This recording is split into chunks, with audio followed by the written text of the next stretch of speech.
Então, gente, hoje a gente vai estar falando aí sobre os detectores de radiação, tá? Vou estar falando para vocês algumas características, classificando eles de acordo com as suas funções, tá certo?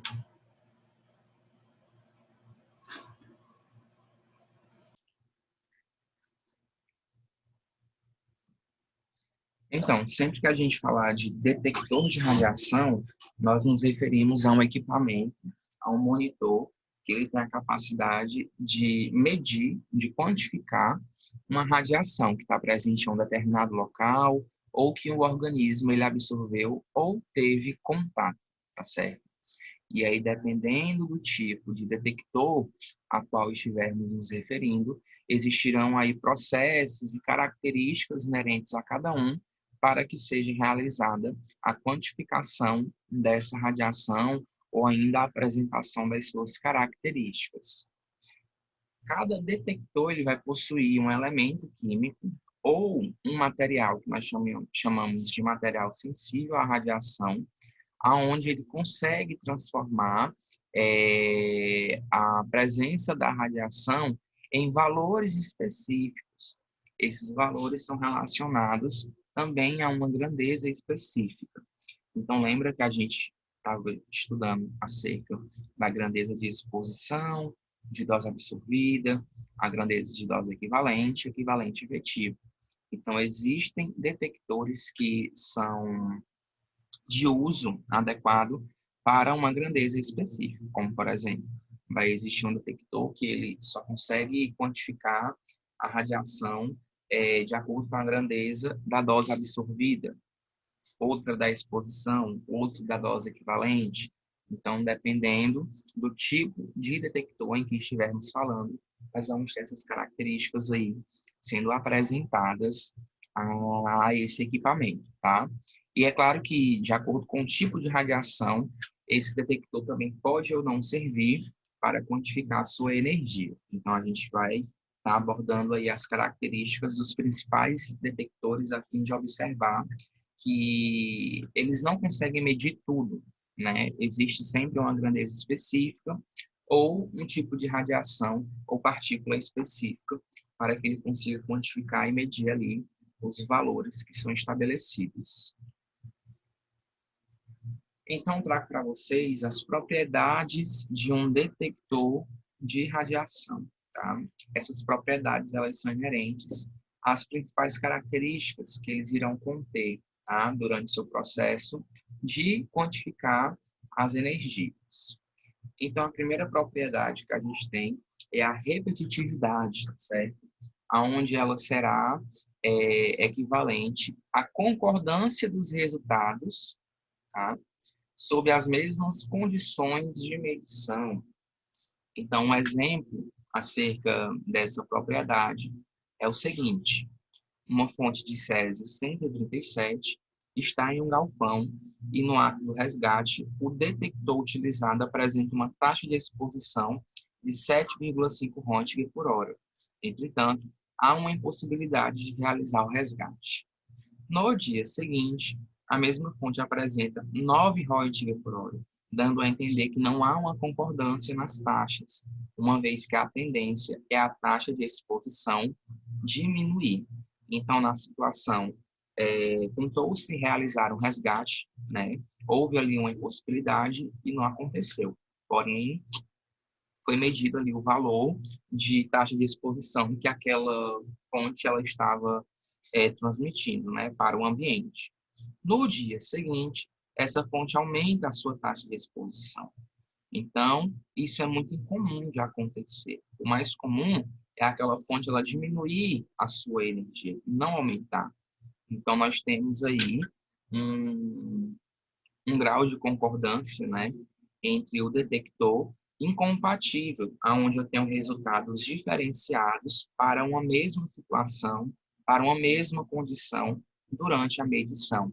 Então, o detector ele sempre tem que te dar ali a possibilidade de apresentar valores constantes. Se eu vou até uma fonte radioativa e faço a quantificação da taxa de exposição que ela está emitindo para os indivíduos, vai me apresentar um valor. Quando for amanhã, já tem que apresentar um valor diferente. Porém, esse valor ele tem que diminuir e não aumentar, tá bom?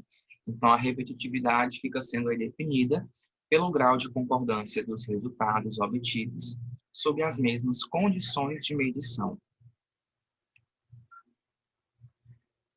A reprodutibilidade é o contrário da repetitividade, né? Ela vai ser equivalente ao grau de concordância dos resultados obtidos em diferentes condições de medição. Então, eu tenho diferentes climatizações, fontes diferentes, e isso induz que eu posso ter ali diferentes valores em 2 dias consecutivos, a qual, se eu for estar fazendo a quantificação ou a mensuração de uma radiação. Então, o exemplo que nós temos aí é o seguinte. Uma fonte de césio 137 está em um galpão e, no ato do resgate, o detector utilizado apresenta uma taxa de exposição de 7,5 Röntgen por hora. Entretanto, há uma impossibilidade de realizar o resgate. No dia seguinte, a mesma fonte apresenta 7,3 Röntgen por hora, notando-se que houve uma queda da taxa de exposição. Então, aqui nós temos a reprodutibilidade, nós temos valores, né, que são exatos, valores que vão nos demonstrar graus de concordância em diferentes condições, aonde em um dia houve-se uma alta taxa de exposição, não conseguiu ser realizado ali o processo de resgate, no dia seguinte a taxa ela diminui e observa-se que houve uma queda dessa taxa, o que é super natural, de acordo com os termos aí de meia-vida que nós conhecemos para as fontes radioativas, tá certo?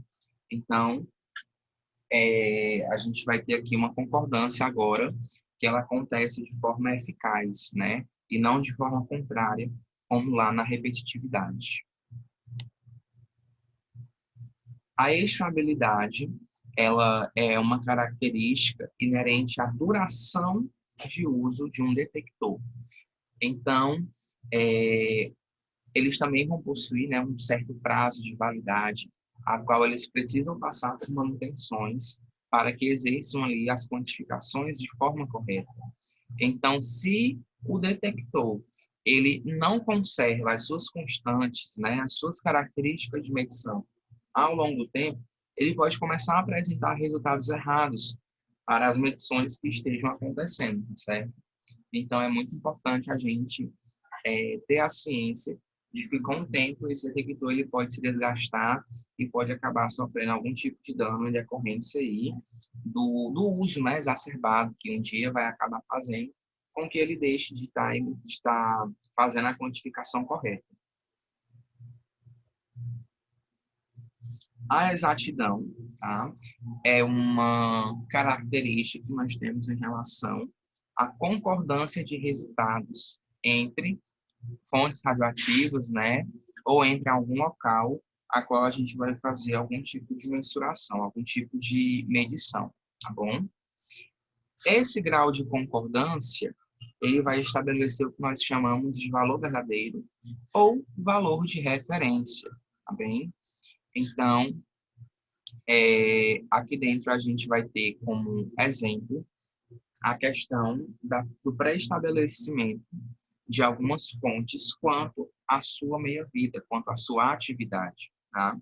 Uma fonte de cobalto 60, né? Se eu sei que ele tem uma meia-vida de tantos dias, é claro que quando for lá no final, né? Quando a fonte já estiver chegando no final da sua meia-vida, eu vou encontrar um valor específico e que já é até possível de se estabelecer de acordo aí com os termos que nós conhecemos de meia-vida, a qual a fonte ela vai perdendo ali a sua energia, né, e vai se desintegrando de acordo com o tempo. A precisão, tá, é relativo à questão dos valores exatos que o detector vai te dar durante o processo de quantificação, tá? O que é que acontece? Um detector, dependendo da área externa, né, da questão do clima, da temperatura, de tudo isso, ele pode te dar valores, né, errados quanto às taxas de exposição, de dose absorvida, de dose equivalente, seja o que for. Esses detectores, eles não podem apresentar valores errados, tá? Quando estivermos falando de precisão.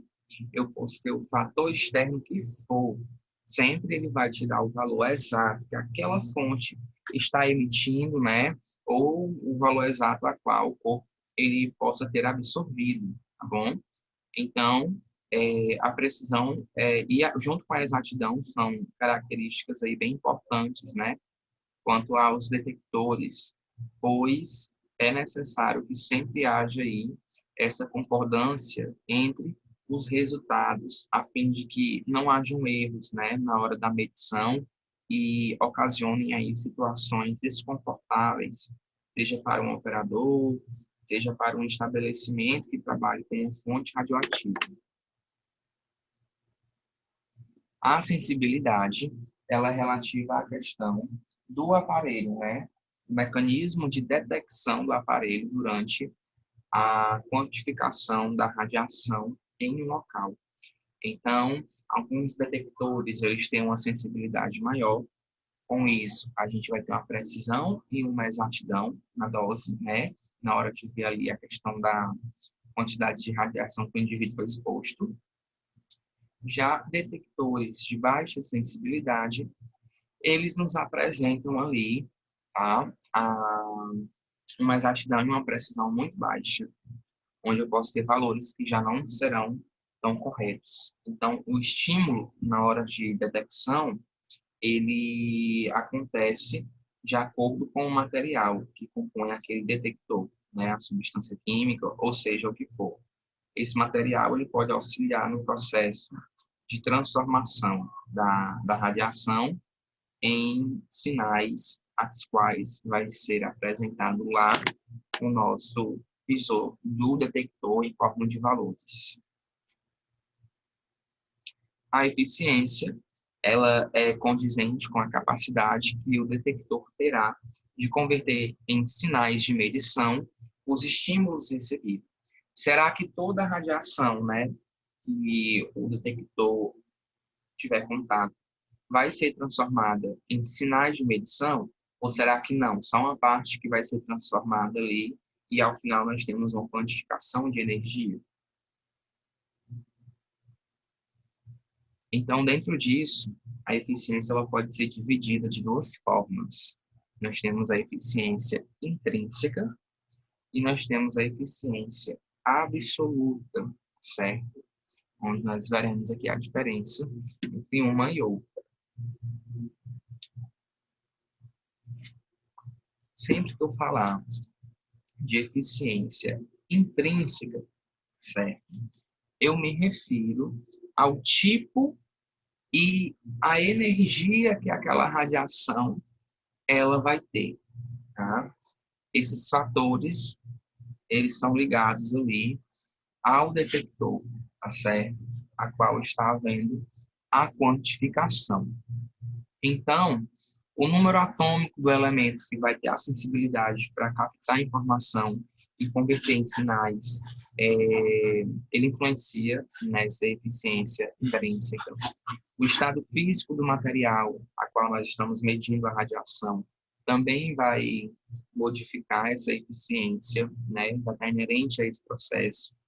A tensão de operação também, assim como a sensibilidade da emissão fotográfica, se a gente estiver falando de monitores de dose individual, tá certo? E qualquer outro tipo de característica físico-química que seja inerente ali ao material do detector, né? Que vai auxiliar no processo de medição. A eficiência absoluta, ela está ligada à fonte de radiação, ao meio a qual é feito ali o processo de detecção e a geometria de medição. Ou seja, será que o indivíduo ele está fazendo a medição a uma certa distância muito grande ou está fazendo a medição muito perto? Será que o espaço ele é muito aberto, é muito fechado, tá? Será que a fonte de radiação ela é selada, né? Ou ela é aberta? Ou seja, será que ela tem uma proteção, uma blindagem? Ou será que ela está solta? Será que o tipo de feixe que essa fonte emite é um feixe pontual ou é um feixe aberto? Então, tudo isso vai estar aí caracterizando a eficiência absoluta. Então, aqui nela, nós temos a eficiência mais detalhada, né? A qual a gente vai ter mais detalhe durante o processo de medição. Então, existem vários tipos de detectores, tá certo? E hoje nós iremos caracterizar alguns que são aí os mais importantes dentro de todo o processo, tá, de dosimetria. Então, nós temos os detectores a gás, as câmaras de ionização, os detectores proporcionais, Geiger-Miller, que são os mais conhecidos, os cintiladores, semicondutores, os TLD, temos os filmes dosimétricos, tá? E aí nós veremos que alguns desses detectores são de uso individual, tá?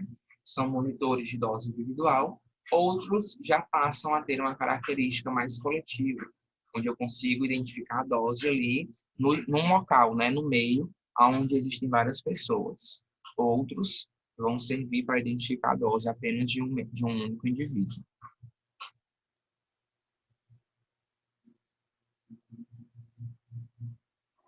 Então, vamos começar a falar, tá, do Geiger-Miller, tá certo?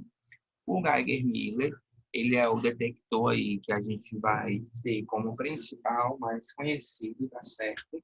No filme que vocês assistiram, tem uma cena que estão utilizando esse detector para fazer a medição de dose e do local, tá certo? Esse detector ele consegue quantificar, tá certo? A radiação. E aí, o que é que vai acontecer aqui? A gente vai ter um gás dentro do detector, tá bom? E esse gás, quando ele sofrer com a interação da radiação, ele vai fazer com que exista o processo de ionização dentro do equipamento, tá bom? Esse processo de ionização vai fazer com que sinais sejam enviados até o visor do detector, a fim de que haja ali uma quantificação da dose presente naquele local, tá bem? Então, primeiro, detector, né, Geiger-Miller, isso surgiu em 1928, onde se era possível medir a quantidade de elétrons existentes em um feixe de radiação alfa. Então, só era possível, tá bem, a detecção dos elétrons que estivessem inerentes a uma partícula alfa. Qualquer outro tipo de radiação não conseguia ser expressa dentro desse contador Geiger-Miller, tá certo? Então, de acordo aí com que o tempo foi passando, esse detector foi se desenvolvendo, né? Foram aprimorando aí as suas características e ele passou a ser mais eficiente, servindo agora não apenas para a detecção de partículas alfa, mas também para beta e os fótons, né? A radiação gama ou a radiação X, tá? Então, vejam que a gente tem uma fonte. Essa fonte, a sua energia, ela é levada até o detector. Aqui dentro desse tubo acontece todo o processo, aonde a informação ela vai ser processada e encaminhada aqui até o nosso visor, aonde será informada a contagem desses elétrons, né, aos quais eu tenho nessa partícula, seja alfa, beta, radiação gama ou X. Então, o Geiger-Miller, ele é composto por um tubo Geiger-Miller, tá? Por um sistema de amplificação de sinal e por um sistema de registro. Então, aqui nós temos o tubo Geiger, tá? Onde eu tenho a janela, que é o local a qual a radiação ela consegue interagir. Dentro desse tubo, nós temos o gás argônio. Quando a radiação interagir com esse gás, nós vamos ter ali a presença da ionização, né? Esse gás ele vai ter a característica ali de sensibilidade, aonde esses elétrons, né, decorrentes da ionização, vão ser quantificados pelo sistema de amplificação de sinal. Então, a gente vai ter, tá, o nosso amplificador e, ao mesmo tempo, ele serve como sistema de registro, pois é lá que nós temos a questão da contagem de dose, né, de elétrons provenientes da partícula, da radiação em questão. Então, quando a radiação ionizante penetra no contador, no Geiger-Müller, a radiação vai ionizar o gás, né? Ela vai retirar alguns elétrons dos orbitais mais internos desse gás, que é o argônio. Então, esses elétrons eles começam a se multiplicar rapidamente dentro ali do tubo Geiger, tá? E aí essa multiplicação ela vai ser levada até a região do amplificador, onde será produzido um sinal elétrico. Esse sinal elétrico ele irá identificar a quantificação de dose, né, de elétrons presentes naquele local. No caso, lá no nosso visor, existe uma região onde nós temos um offset, uma agulha, ou pode ser um LED, que ele vai indicar ali a presença, né, dos elétrons dentro daquele detector e vai quantificá-los em números, tá certo? Então, os contadores Geiger-Müller, eles não diferenciam os tipos de radiação. Ou seja, ele não vai conseguir dizer se é uma radiação alfa, se é uma radiação X, gama ou beta, tá? E também o Geiger-Müller não mede grandeza. Então, eu não vou medir aqui taxa de exposição, nem dose absorvida, nem dose equivalente. A única coisa que vai acontecer aqui é uma contagem, tá certo? Eu tenho uma contagem dos elétrons que foram ionizados dentro do detector, tá certo? Sendo essa a sua principal desvantagem, pois a gente não consegue identificar qual o tipo de radiação presente naquele local, certo? E não conseguimos também medir a grandeza, nem de exposição, nem de dose absorvida, nem de equivalente, nem equivalente efetivo. Só consigo realizar uma contagem dos elétrons presentes naquela partícula que até então nós não conseguimos discriminar, tá bem? Fica sendo a principal desvantagem, né? Porque dessa forma ele não vai ter uma utilidade tão grande, pois num processo ali de resgate eu preciso saber qual a energia da fonte, qual o tipo de radiação que é emitido, bem? Então vejam aí que nós temos o nosso tubo, né, o nosso tubo Geiger, com gás argônio dentro desse tubo, e vejam que a radiação ela interage com esse gás, fazendo com que aconteça o processo de ionização. Quando acontece a ionização, eu tenho vários elétrons sendo liberados, né, sendo ejetados dos orbitais desse elemento químico. E eles começam a se multiplicar dentro desse tubo e ficam todos ali na região do amplificador, a qual será enviado até o nosso sistema de registro, onde será feita a contagem, tá, de elétrons que essa radiação emite ali naquele local, por exemplo.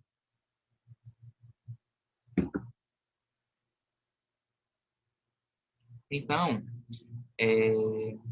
para a questão de contagem de partículas carregadas, né, que emitem muitos elétrons durante o processo ali de ionização, há uma dificuldade, tá? Quanto à absorção através da parede do detector. Então, essa região aqui, tá? Ela é móvel, a gente consegue rodar. Aqui, no caso, está aberto, a gente consegue fechar a fim de que a radiação não interage, né, com esse detector, até para fins de preservação, né, para não estar utilizando ele ali direto. Então, quando nós falamos de partículas carregadas, tá, como elétrons e partículas alfa, a gente precisa de uma janela muito sensível muito leve e muito fina, a fim de que haja ali uma eficácia durante a absorção dos elétrons por esse tipo de janelamento existente no equipamento. Para a radiação gama, tá certo? A gente vai ter uma interação mais eficiente, tá bom? Aonde essa radiação gama ela vai gerar a radiação secundária, e aí essa radiação secundária ela consegue interagir com o volume sensível do detector. Então, como ela produz aí a radiação própria dela, mais a radiação secundária, a sensibilidade não fica sendo tão grande, porque ela já tem ali um outro mecanismo, né, para que realmente seja mensurado de forma objetiva e clara a energia presente, emitida, perdão, pela radiação em questão.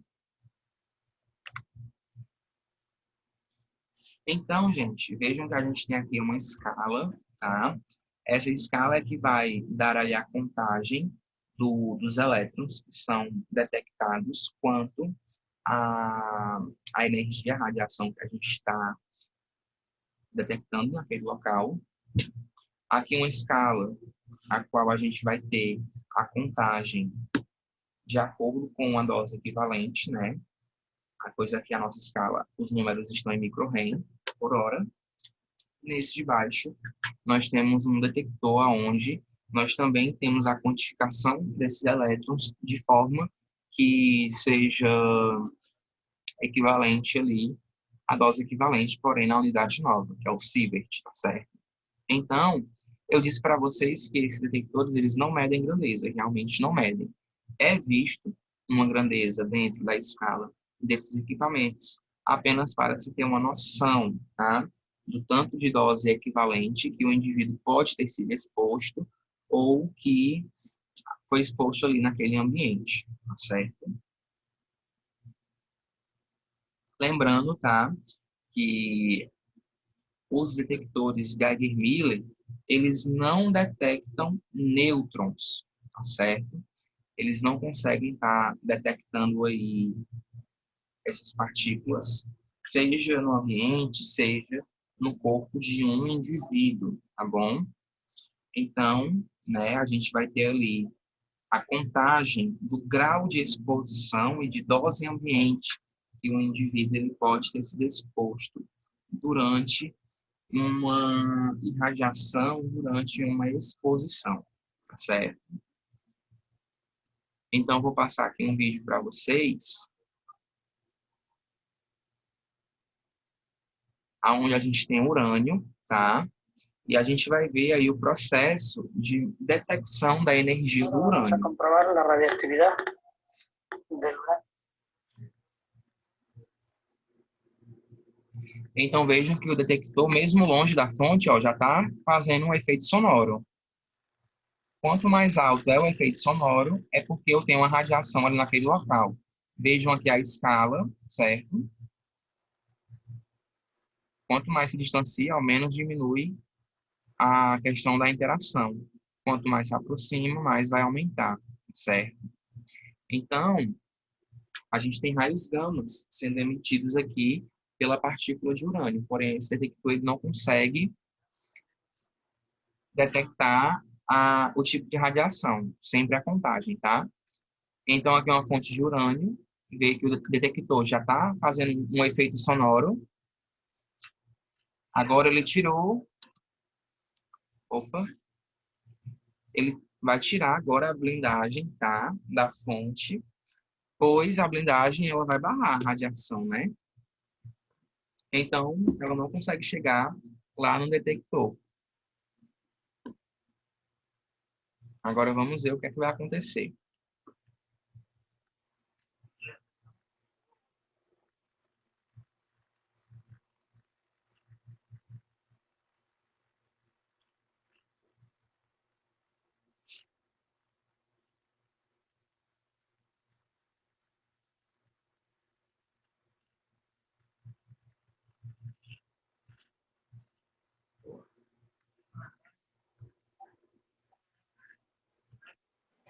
Então agora ele vai colocar uma blindagem mais grossa e vocês vão ver aí o que é que vai acontecer.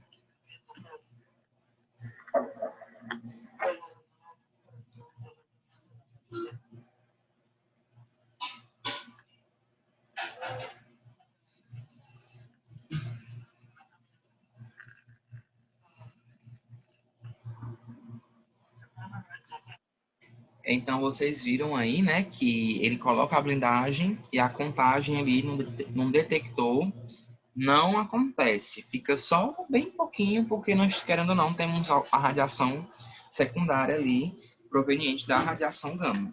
Quando ele tira a blindagem, a gente vê que logo há uma contagem, né, do tanto de elétrons que estão sendo emitidos ali naquele local.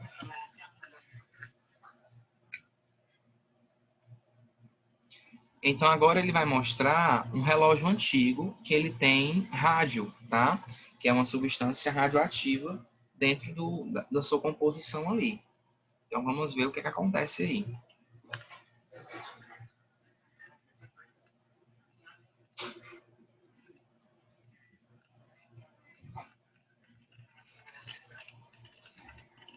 No caso, esse despertador são aqueles que eles brilham, né, no escuro.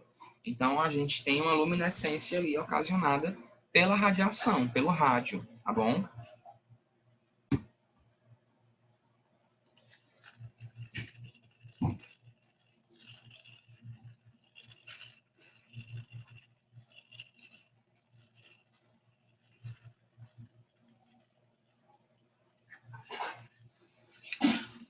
Então, vejam aí que realmente tem radiação no reloginho, né?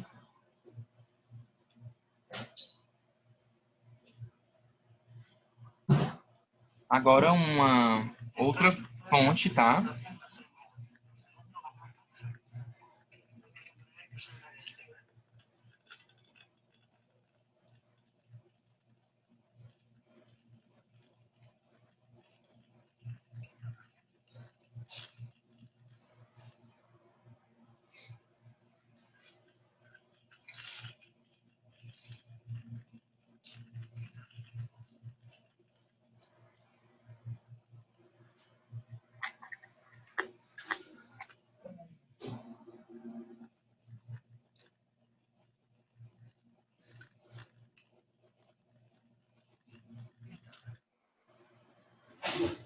Agora ele vai mostrar uma fonte de ameriço 241, que é emissor de partículas alfa, e a gente vai ver a blindagem com papel.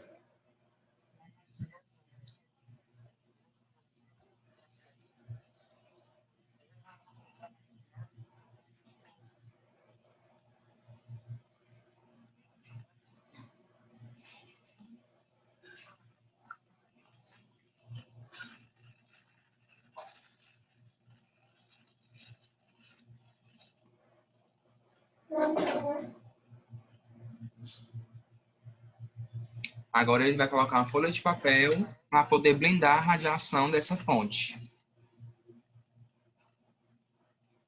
Vejam, né, como diminui aí a contagem. Antes estava bem mais eficiente. Olha, sem a folha, aumenta.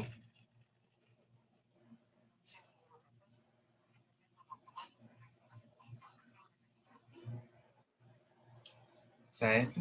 Então, aí foram alguns exemplos de detecção utilizando o Geiger-Miller, tá bom?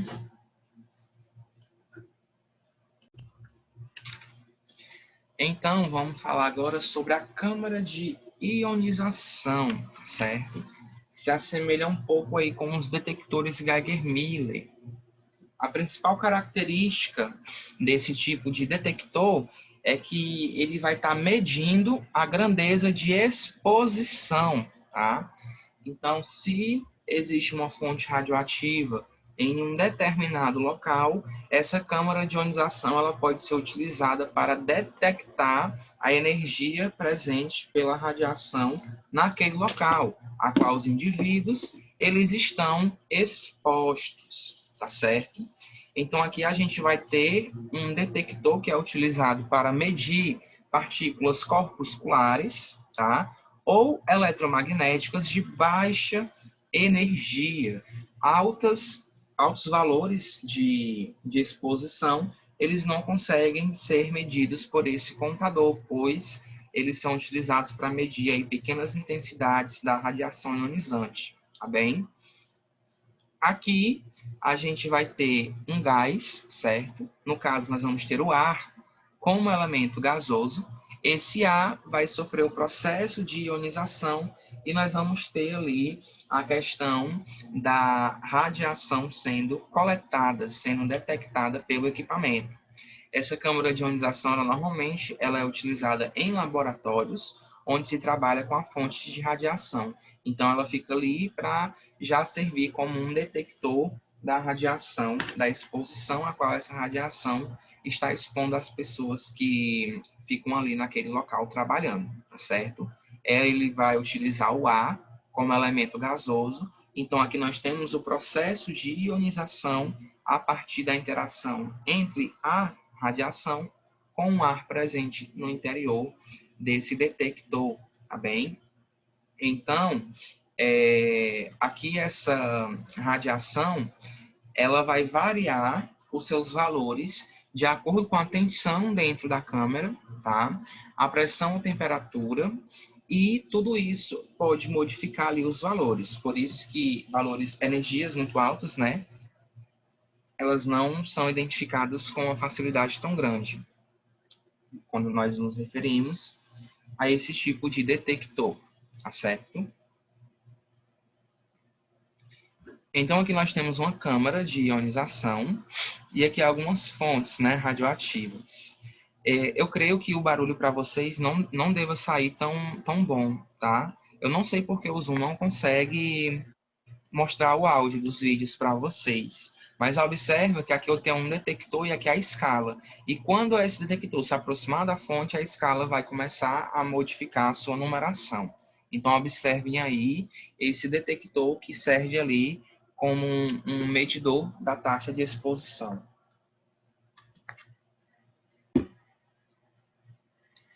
Vejam que nós temos aí 0,88, né, como sendo a taxa de exposição até esse presente momento. E agora vamos aproximar da fonte. Vejam, ó, que os valores começam a subir. 95, 96, 100, olha aí.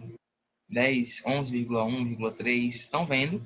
Isso aí tá medido em Röntgen por hora, tá bom?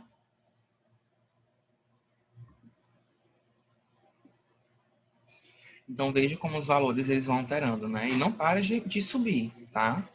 Pois vai acontecendo ali o processo de ionização constante. Quando a gente afasta, ó, os valores começam a diminuir, certo? Então, por isso que lá na nossa formulazinha do cálculo de exposição, a distância é a quadrado, porque quanto mais distante o indivíduo estiver de uma fonte, menos irradiado ele vai ser, né? Mais protegido ele estará.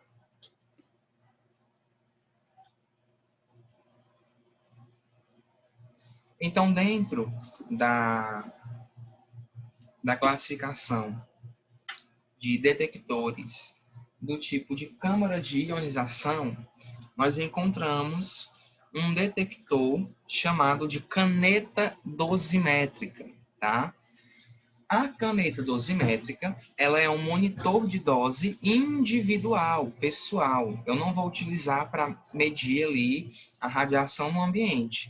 A pessoa, né, ela tem a caneta aqui no bolso do jaleco e essa caneta ela vai medir dose absorvida. Então, o contato que eu tenho com a radiação que meu corpo absorve, a caneta também vai conseguir estar quantificando, certo? Então, a caneta dosimétrica é normalmente utilizada por pesquisadores, né, que trabalham com fontes radioativas dentro de laboratórios, onde ela vai estar dando aí a leitura, tá? Principalmente da dose absorvida, tá certo? Que o indivíduo absorve ali enquanto está em contato com a fonte. Então, vejam que aqui nós temos, tá? A caneta dosimétrica. Aqui dentro nós temos o ar, aonde vai acontecer o processo de ionização para que seja quantificado o tanto de dose que o indivíduo tem. Essa canetinha, para a gente olhar a dose, a gente tem que botar essa região aqui próxima do olho, que a gente vê a escala, tá? E nós conseguimos observar ali a questão da dose, né? Que o indivíduo ele foi exposto naquele local, certo? Então, vejam aí a caneta dosimétrica. A escala dela vai ser em mili-Röntgen, tá certo? A gente vai calcular a exposição e, a partir disso, depois a gente calcula a dose absorvida. Ó, lembra que eu tenho a fórmula de exposição como sendo x igual a atividade, né, vezes o gamão, sobre a distância ao quadrado. Então, vamos pensar, né, que eu já sei a atividade da fonte a qual ela interagiu com esse detector. Eu sei o gamão dessa fonte, né, e calculo ali a distância, né, de acordo com o local onde acontece o processo de interação. Depois que eu descobrir o valor da exposição, eu vou descobrir a dose absorvida, tá? Onde eu irei multiplicar o valor dessa escala pela nossa constante de dose absorvida, que é igual a 0,876, tá? Por isso que a gente fala que ele pode servir para a exposição, como pode servir para a dose absorvida, mas a sua eficiência ela é mais para a dose absorvida, tá bem?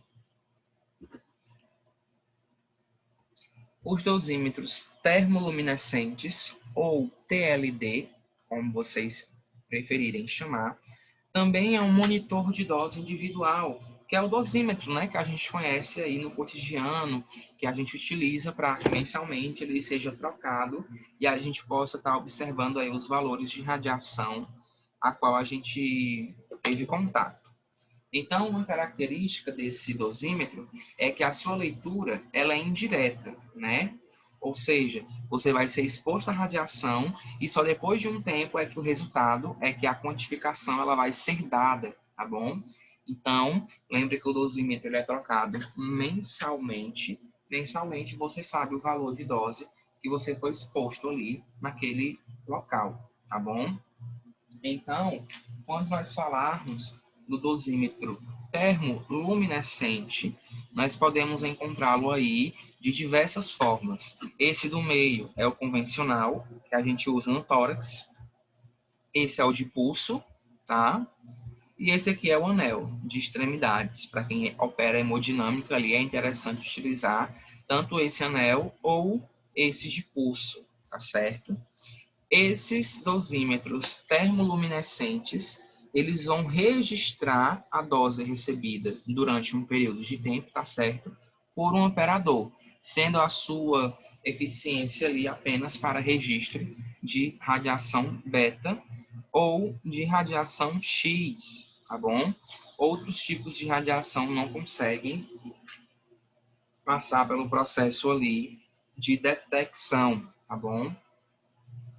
Então, aqui a gente tem cristais dentro desse dosímetro, que são os cristais de fluoreto de lítio ou de cálcio, que eles são ativadores, né? Eles vão acumular os elétrons ali dentro, a fim de que existe um equipamento de leitura, a qual o dosímetro é colocado lá dentro, e acontece o processo de mensuração da radiação, aonde a gente consegue estar quantificando, tá bem? Então, lá dentro do dosímetro, a gente vai ter esse processo, tá? Nós temos uma banda de valência e uma banda de condução. Quando a radiação interage com a banda de valência, ela vai jogar elétrons lá para a banda de condução, tá certo? E aí, alguns desses elétrons que pulam para a banda de condução, eles podem ficar presos nesses locais, que nós chamamos de armadilha, tá certo? E aí a diferença de energia entre a região da banda de condução com a região da armadilha, ela vai ser emitida através de fótons, tá certo? Aonde a partir desse momento a gente consegue estar identificando aí a quantidade de radiação que foi recebida por um indivíduo durante um período de tempo, certo? Então, entre as vantagens que a gente encontra ali no dosímetro termoluminescente é a sua linearidade de resposta, ou seja, eu tenho respostas exatas, né? Que o valor nunca vai ser aproximado, sempre vai ser aquela aquele valor, né, específico. Esses dosímetros, eles são reutilizáveis, tá? Então, eles passam por um tratamento térmico, onde a dose acumulada ali, ela é retirada e o dosímetro pode ser usado novamente. Existe um outro tipo de dosímetro chamado de filme dosimétrico, que nós veremos mais à frente, que é um dosímetro mais antigo, tá certo? E que ele já não tem essa capacidade de ser reutilizado. Ele é utilizado apenas uma vez e é descartado. Os dosímetros TLDs, eles são reutilizáveis, tá? Podem estar sendo usados aí mais de uma vez, certo? O filme dosimétrico, ele é um dosímetro mais antigo, tá? Onde eu tenho um material radiofotossensível, ou seja, eu tenho uma película, né? Um filmezinho de raio-x dentro do dosímetro, e ele fica ali entre dois locais, certo? Então, aqui eu tenho um filmezinho dentro de uma caixinha, eu tenho um filme dosimétrico, e aqui dentro, quando a radiação interagir com esse filme, ela pode fazer com que ele seja velado, né? Ou velado não, gente, ele faz com que os cristais desse filme sejam queimados. Então, quando for para fazer ali a medição de radiação, pode-se observar, né, os níveis de acordo com a sensibilidade do filme. Então, nós conseguimos observar se houve uma interação muito forte ou muito baixa, de acordo com o estado em que o filme se encontra após o processo ali de detecção. Esses filmes dosimétricos, tá? Atualmente, eles não são muito utilizados, eles são bem antigos, e a gente vai encontrar aí com a maior abundância os termoluminescentes, que são os TLDs, tá bem? Os detectores cintiladores são aqueles que também passam a ser utilizados dentro de laboratórios, tá certo? Onde a gente vai ter a detecção de partículas ali com uma energia bem maior, tá? Aonde eu tenho um material cintilador dentro do meu detector que ele vai fazer com que exista ali a quantificação da radiação. Então vejam que eu tenho aqui o meu cintilador, tá certo? Onde a radiação ela interage, acontece todo o processo de ionização aqui dentro, e aí eu tenho uma quantificação ali da radiação. Então, esse material cintilador, ele é acoplado, tá, a uma fotomultiplicadora, que vai converter ali os sinais elétricos em sinais luminosos, tá certo? Quando a radiação ela passa pelo cintilador, ela excita os átomos e as moléculas, fazendo com que o material cintilador emita luz. Essa luz é transmitida à fotomultiplicadora, onde esse sinal ele é convertido em uma corrente de fotoelétrons, tá? E aí, a partir daí, a gente vai ter uma conversão a qual o valor consegue estar sendo aplicado ali na escala. Então, a fotomultiplicadora, tá? Ela tem ali a capacidade de transformar os sinais luminosos produzidos pela radiação em sinais elétricos que são utilizados para a quantificação em forma de gráficos ou em alguns sistemas de contagem, onde nós temos números dizendo a quantidade de radiação ali que o indivíduo foi exposto. Os cintiladores, eles podem ser classificados aí de 4 formas. Nós temos os cintiladores de cristais inorgânicos, de cristais orgânicos, tá? De plástico e de líquido. Os de cristais inorgânicos são utilizados para detecção de fótons gama, tá? Assim como de cristais orgânicos. Já os detectores cintiladores ali de plástico são utilizados para a detecção de partículas alfa, beta, gama e nêutrons, tá bom? Já os detectores cintiladores na forma líquida são utilizados para a detecção de partícula beta e fóton gama de baixa energia, tá certo? Então, gente, esses são os principais detectores que a gente tem ali dentro das classificações radiológicas, tá certo? São os mais utilizados aí nos laboratórios, nos processos de medição de dose, seja individual, seja ambiente, tá certo? E é isto, tá? Qualquer dúvida, estou aí à disposição de vocês para ajudá-los, tá bem? Bons estudos!